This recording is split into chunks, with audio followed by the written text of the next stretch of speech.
Hello, everyone, and welcome to About ADHD and Other Things, a podcast about ADHD, what it is, and how it impacts our relationships and shapes our life experiences at home, at school, and at work. It's about taking the bad and the good and learning how to build on our strengths so we can live our best lives. Hello, everyone. Welcome back. It's a new year. Happy New Year. I hope that you all had that peace and love found you wherever you were, and that this new year is starting off well. Today I have a special guest. Her name is Adrienne Hill, and she is a public school teacher who teaches Spanish to children in grades K through 5. And when she's not in the classroom, she takes classes in breathwork or yoga or whatever else calls to her heart. In fact, before becoming a teacher, Adrienne taught yoga for a few years, and before she moved to Costa Rica. And she just finished telling me that she loves to sing, and she just recently started taking guitar lessons. So let's see what else is coming up for Adrienne in 2024. Hi, Today's New Year, everyone. Happy New Year. So today's topic is mindful breathing. So as we all know, breathing, we all do it. In fact, we couldn't live without the ability to do so. But did you know that there's a right way and a wrong way to breathe? We'll get into that in a little bit. But first, we need a little bit more information about the brain. Imagine, if you will, a human skull. Now imagine that brain nestled snugly within the skull. The part that we call the forehead is where you'll find your prefrontal cortex. And this is the area of the brain that helps people set and achieve their goals. A phrase you're going to hear a lot to describe what goes on in this region of the brain is executive function.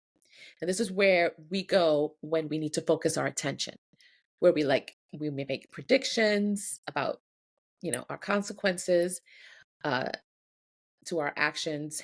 It's where we anticipate events in our environment. And it's a key player in our ability to control our impulses and manage emotional reactions. It helps us plan for the future and to coordinate and make adjustments. This part of the brain is the last to fully develop in humans. Most neurologists agree that the prefrontal cortex is not fully developed until the age of 25.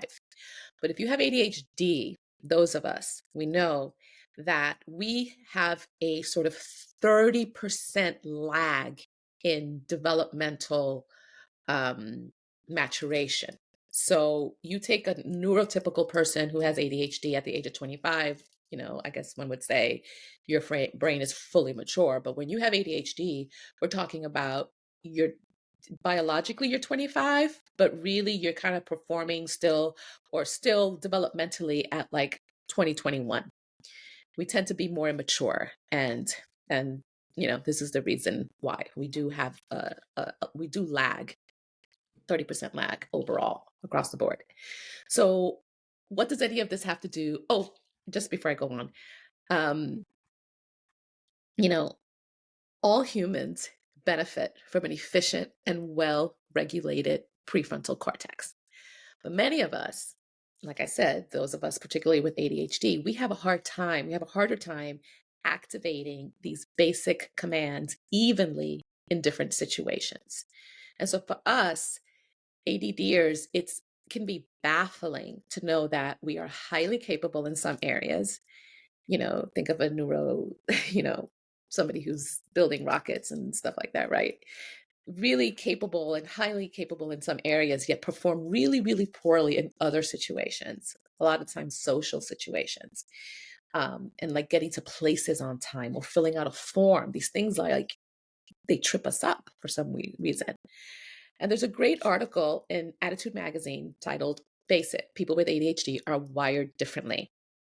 And that goes into how ADHD brains are not quite like neurotypical brains.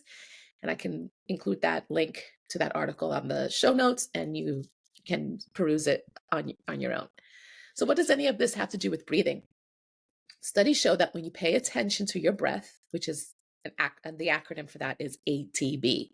It slows down the activation of the amygdala, a part of the limbic system. And the amygdala is involved in processing fear and memory. So when your amygdala gets hijacked, activated, or triggered, it sends us into like a fight, flight, or freeze response. So paying attention to your breath strengthens the connection between the amygdala and the prefrontal cortex.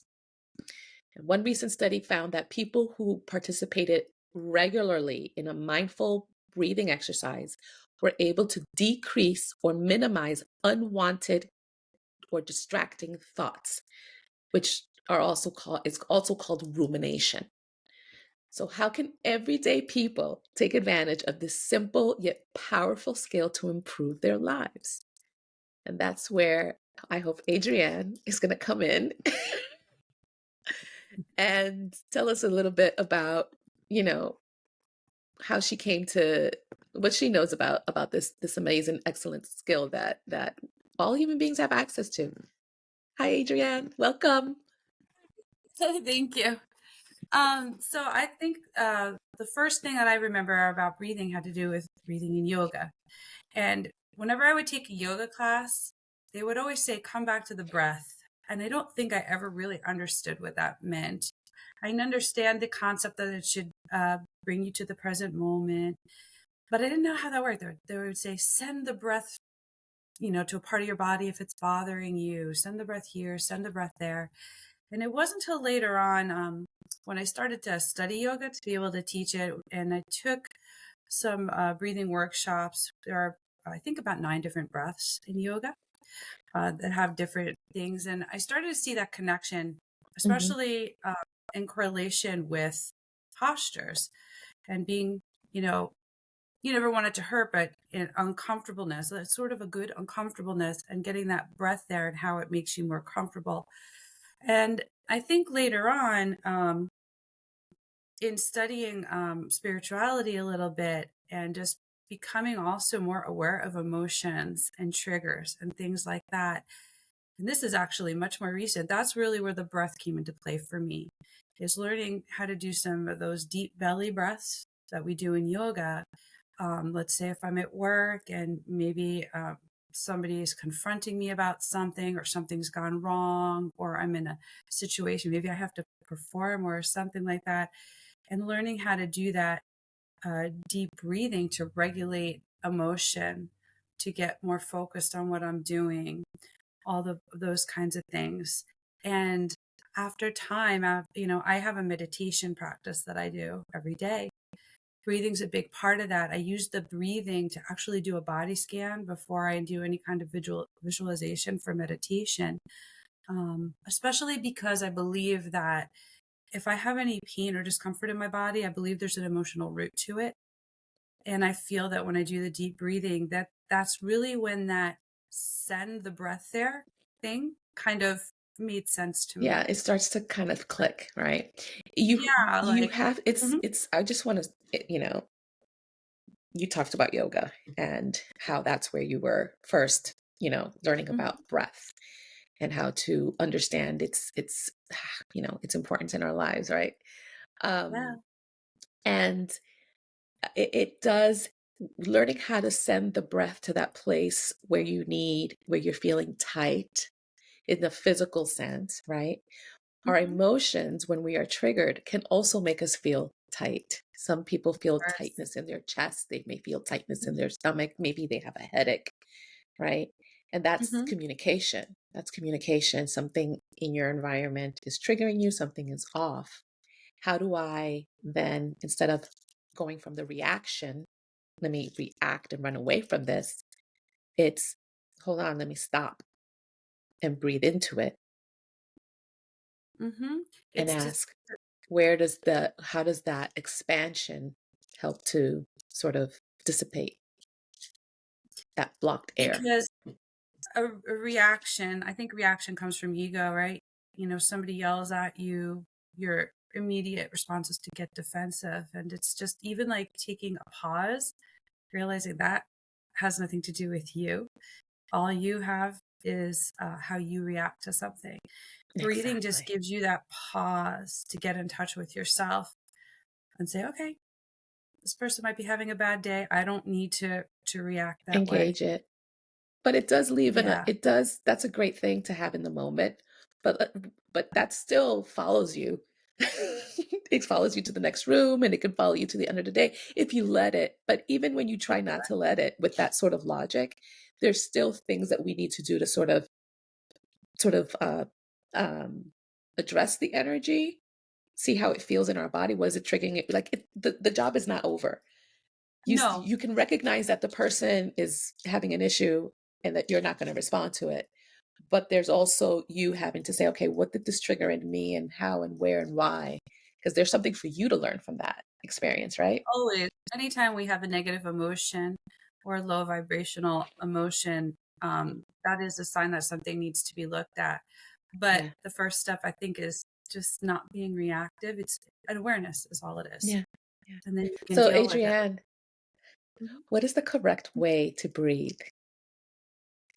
Yeah. So I teach K through 5. So I love to do this with my kids, especially. I'll say, especially if I come into a class and they're kind of hyperactive, there's a lot of energy going around. And I'll say, okay, we're going to do breathing. And I love to ask people, even I've done this to adults too, just take a deep breath. I watch them take a deep breath. And a lot of times I'll see like this, Yeah. where the shoulders go up and the stomach goes in.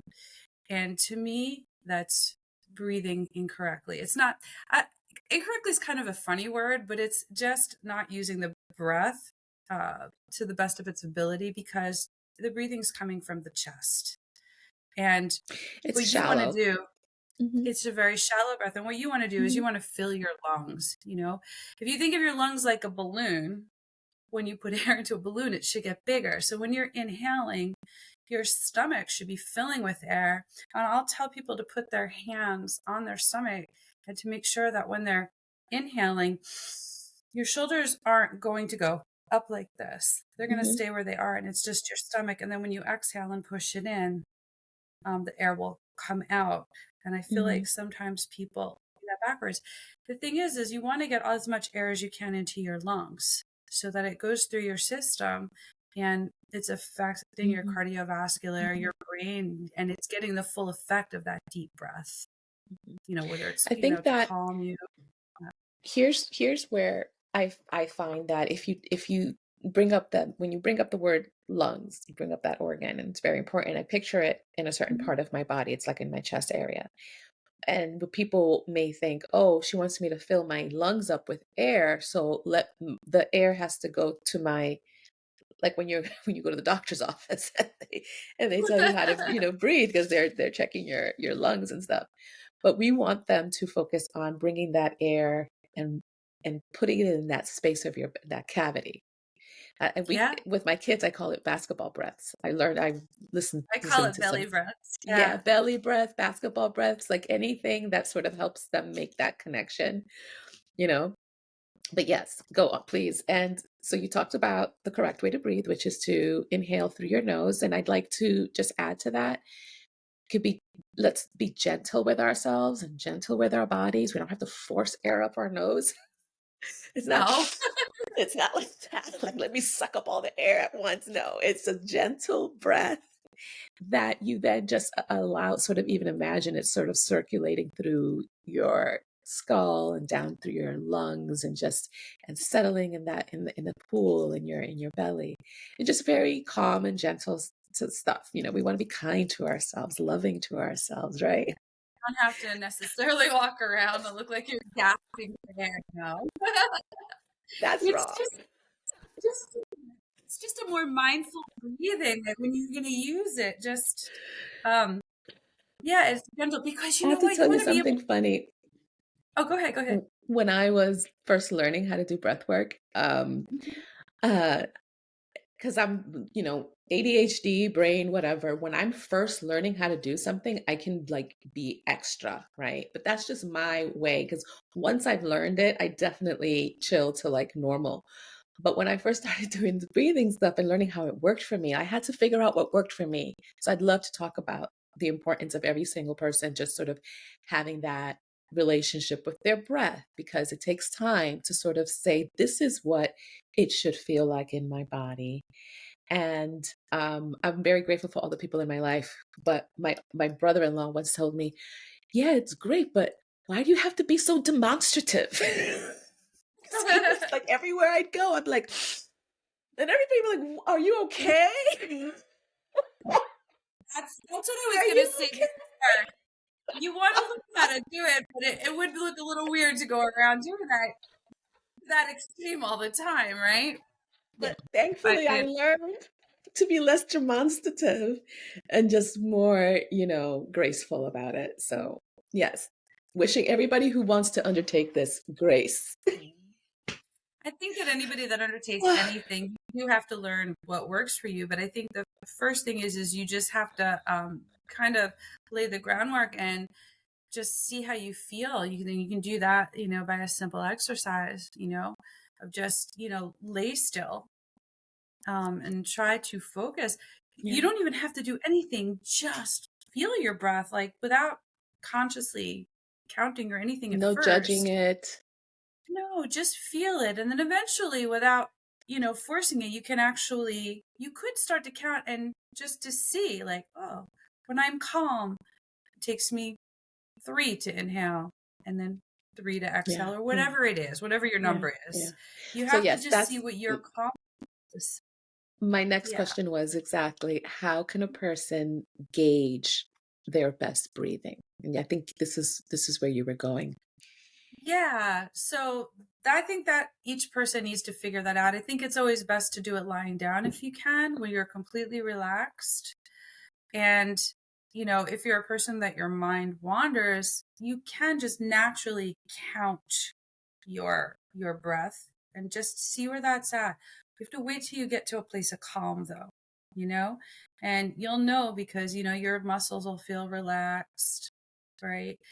And then after that, you can maybe take a little bit of a deeper breath, and you could do what they call box breathing, which is just literally maybe counting to 4 on the inhale, Yeah. Yeah, holding the I'm breath, hoping you can not in a little necessarily bit. like really You pausing. mentioned that there were Yeah, 9. Um, can you, 9 for you. for yogis, It's for a little. yogis. That's great, great distinction to make. And um, so, you know, what are some of, can you go over the 9? Well, what are the 3 steps that you would recommend for the average person to Just start with, first, which is just be, the laying down?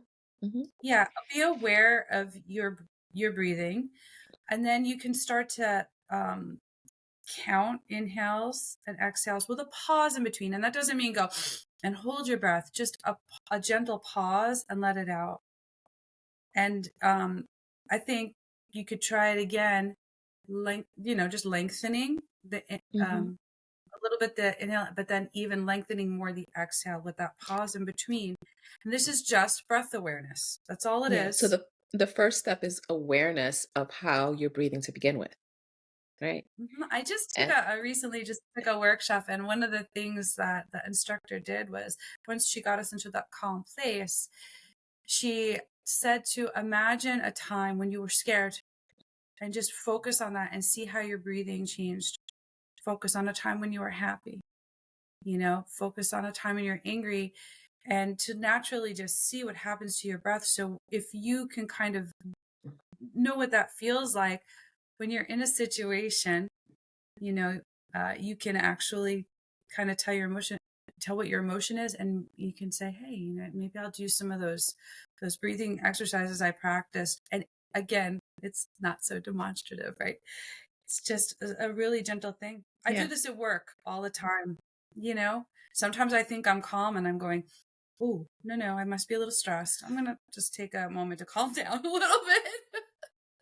you know, that's how you Um, do it in every kind of stuff. yeah, yeah. So, what are some of the benefits of a regular mindful breath exercise? I think that breath exercise, meditation, all of this is a practice. So, and I had seen something recently that said, if you try to do these breathing exercises without like actually practicing it, it's like brushing your teeth after they've already fallen out. So what ends up happening is when you do these all the time and you start becoming aware of your breath, when you get into those situations where emotions are coming up, or maybe you're distracted and you're not focused, it's almost automatic to go into those breathing. Your body almost does it automatically. Mhm. And so your focus and your control of your emotions is it's just more automatic, I guess is the Mhm. best way that I could say it. Like today, for example, I had to go to acupuncture before this and, kind of mind rolling of everything I had to do. And I happened to notice that my body was stiff and I realized I was actually doing those deep breaths without, like, I wasn't even thinking about it. I just realized I was like, oh, I Yeah. knew I was stressed and my body was doing it. When you do it often, regularly enough, I think it just becomes a natural impulse that you just automatically go. It's easier. I think that when you're starting out, it's a little less, and you really have to be like, wait a minute, what's going on? Because your amygdala is hijacked, or you're reacting to what's happening around you. Um, some of the other things that are great to have, or other reasons to have really great, I'm sorry, a regular mindful breathing practice is because it helps to relieve insomnia. So a lot of people who have ADHD, we have a hard time. Some people struggle with going to sleep and sleeping for long periods. Like some people can get by like on 3 hours, 4 hours of sleep, very little sleep. And sleep is very, very important to human beings. Yes. And, there are studies, books written about lack of sleep and insomnia and how you would live, they have die earlier in life because of lack of sleep.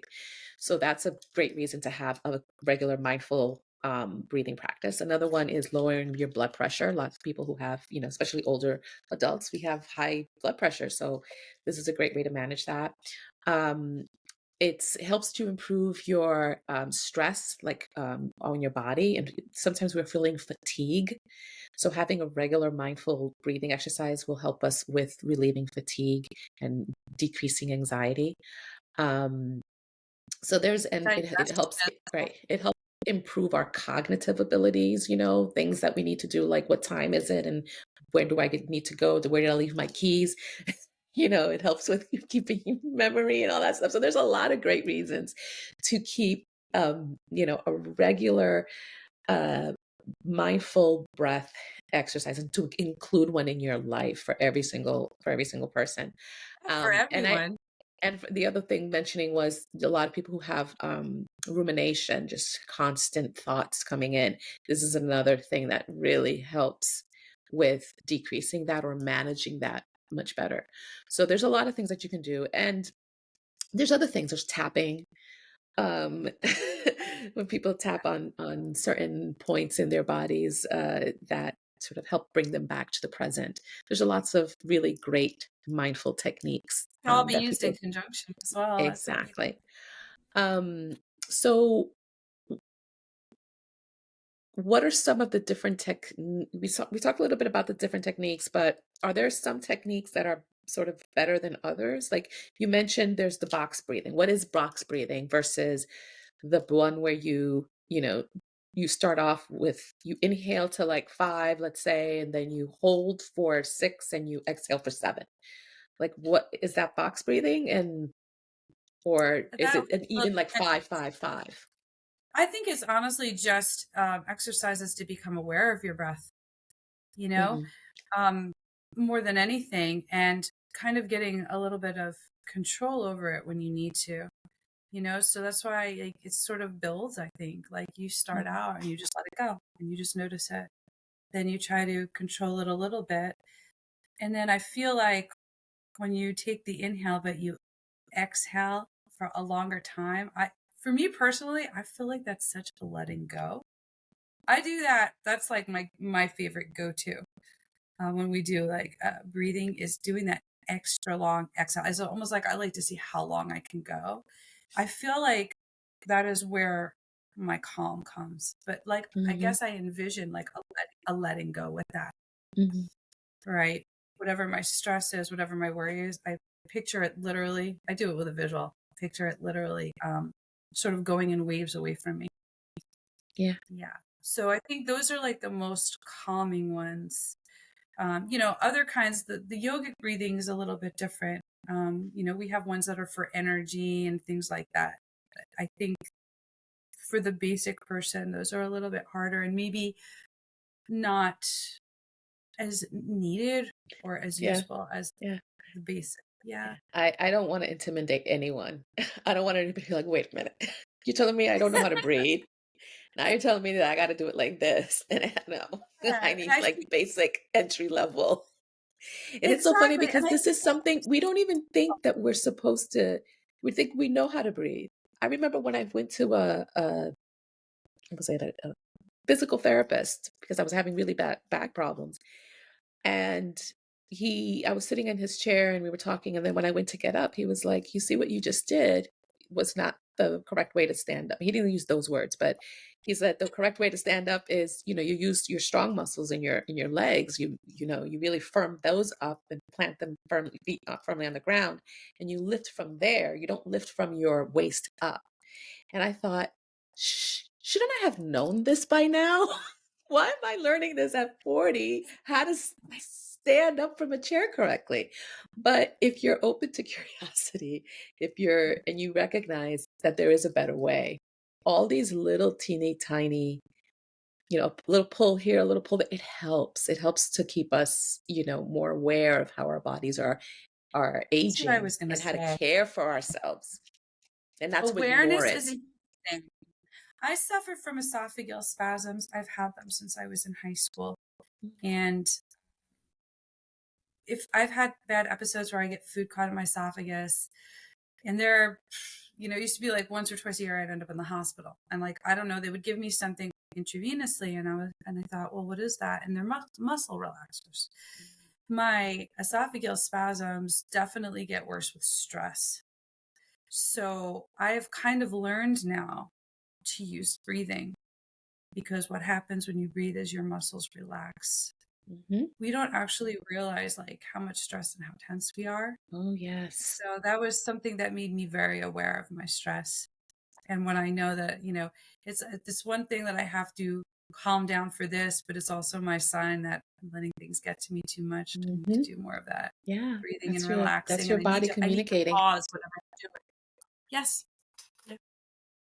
That's true. Paying attention to that and not ignoring it and trying to figure out how we can manage it. Because yeah. It's almost Um, like it helps you become aware of the messages that your body's trying to, right. because sometimes we keep pushing through and then we end up hurting ourselves more or I love what you react. just said, pushing through. How many of Yes. us are like, you may not physically be in any kind of pain, but you're exhausted and you just say, I got to push through and I got to get up. And that's fine. That's one kind of effort.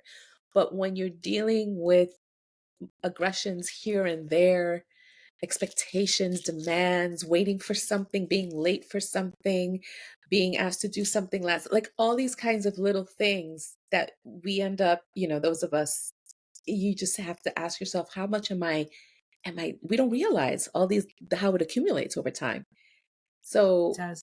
it's Yeah. tiny, these, I don't want to call them aggressions, but it's these tiny things It's that constant happen. stimulation is, Yes, it's constant constant stimulation, overstimulation. and we don't know how to turn it off. We don't know how to turn it off. And I think the breathing, if anything, has made me more aware of when I have that overstimulation, and to take care of it, Yeah, and to refocus myself. yeah. Hmm. Yeah.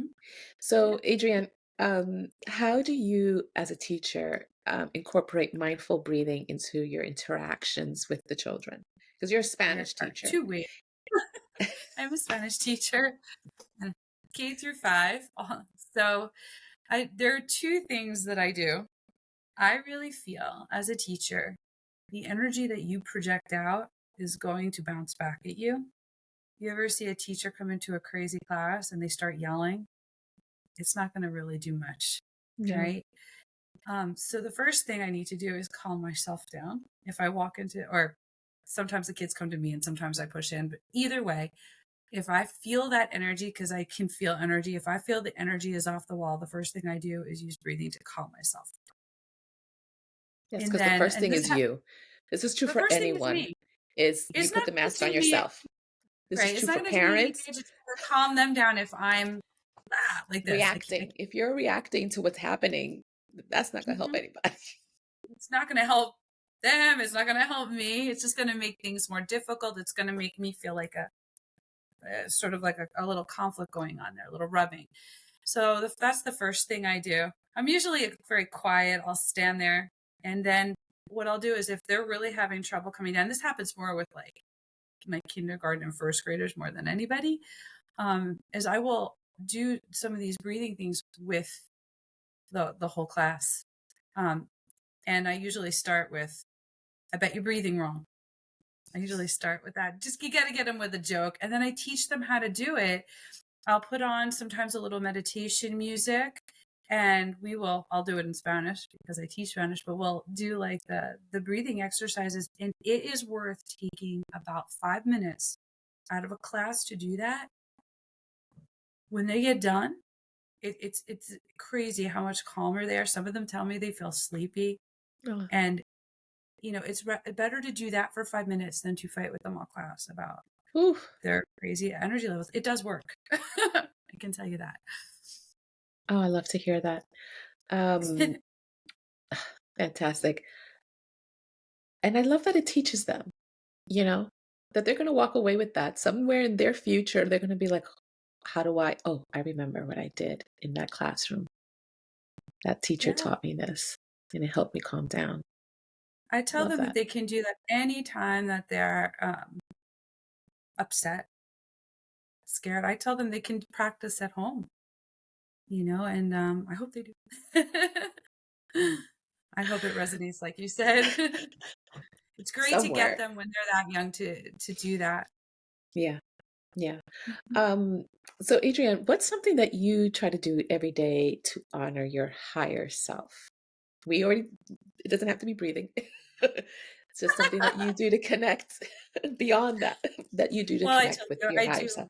I can't really start my day without meditation. It sort of gives me a clean slate for the day. I need that in the morning, because you know how it goes. You start making lists in your head the minute you wake up. Mhm. Yep. One thing that I've tried to do is to not let that happen is I usually do like a guided meditation, 3 to 5 minutes while I'm still trying to get out of bed in the morning to just not start putting pressure on myself about what the day holds. And then I try to do about 20 minutes of regular meditation, just clear head, not guided. Um, that's usually what I like to do to get me through my day. That's how I I honor love myself. it. And then, the other thing, talking about the overstimulation, I work all day with kids and I have a hard time when I get home, when I get lots of messages and things. I have been awful at answering messages, but I just don't even want to do that. I think we don't take enough downtime for ourselves.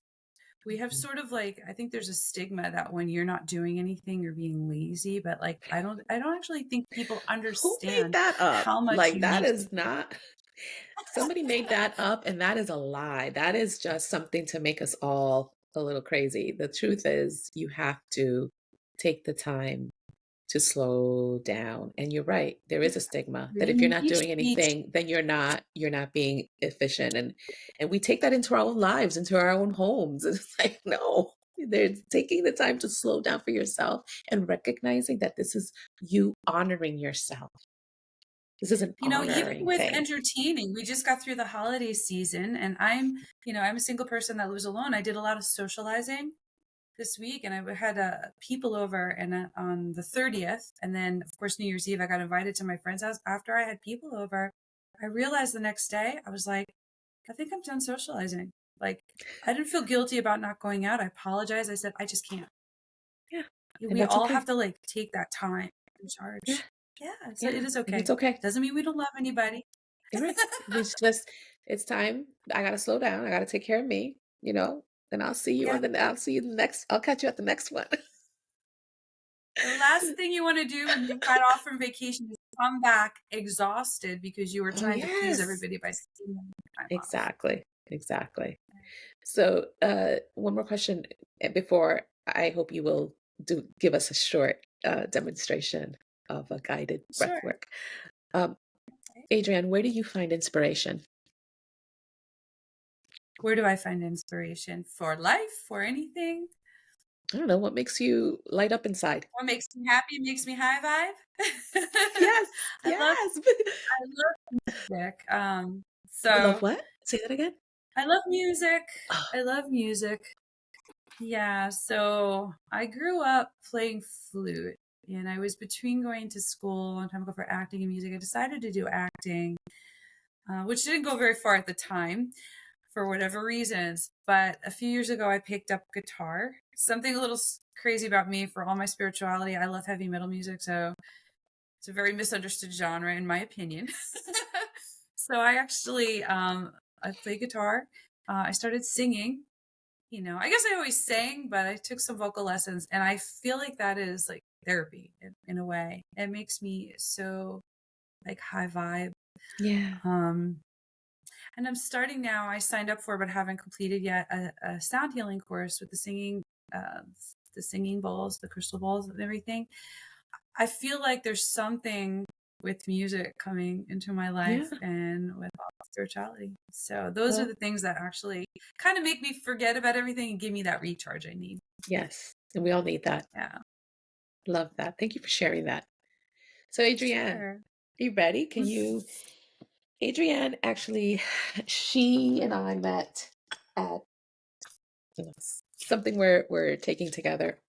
And she led the group in a breathing, uh, just some breath work, some breathe. And it was so, we all were just so feeling refreshed and bushy tailed after it. So please, Adrienne, Okay. take over. Thank you.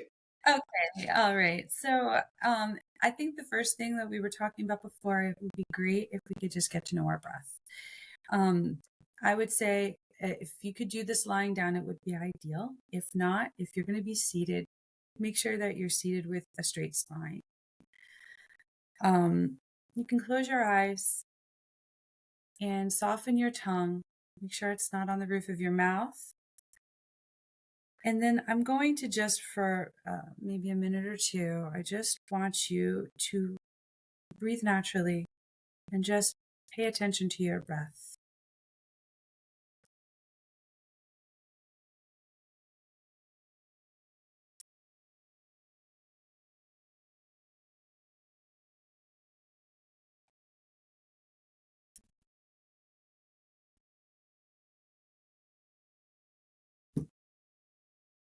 Maybe you'll notice as you sit or lay there that it will become slower, calmer.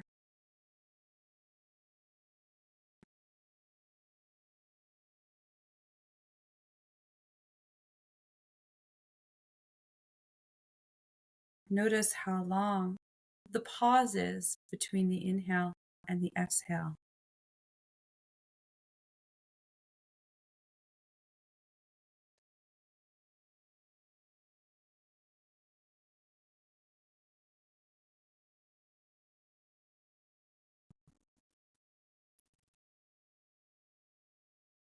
Try to make the pause in between the inhale and the exhale a little bit longer, maybe for the count of 1 or 2.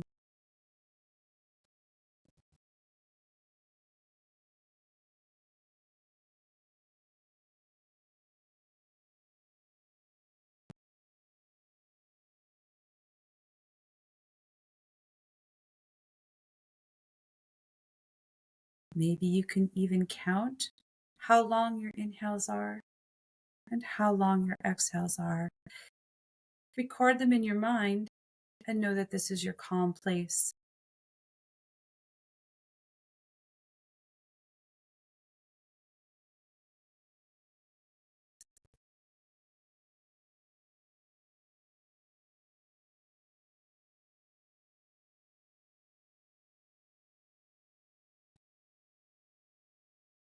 Now inhale maybe to the count of 4, taking a pause of 1 and letting it out for a count of 4. And just repeat that a few times.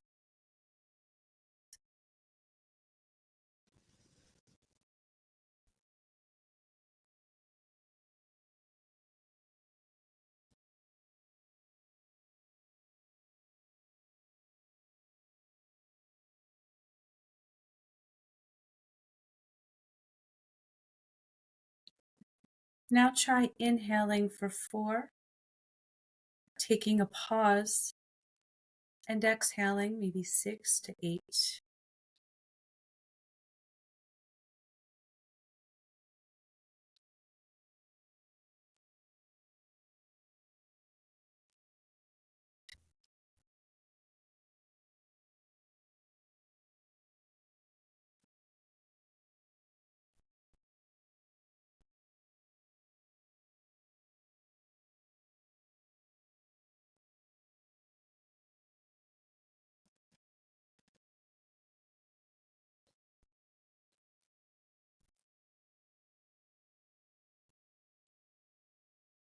When you've completed that last rotation, just go back to your natural breathing.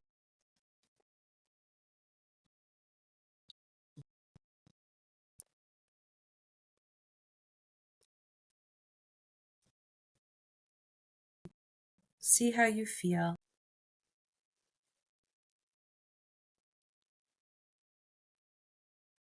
When you're ready, you can slowly open up your eyes.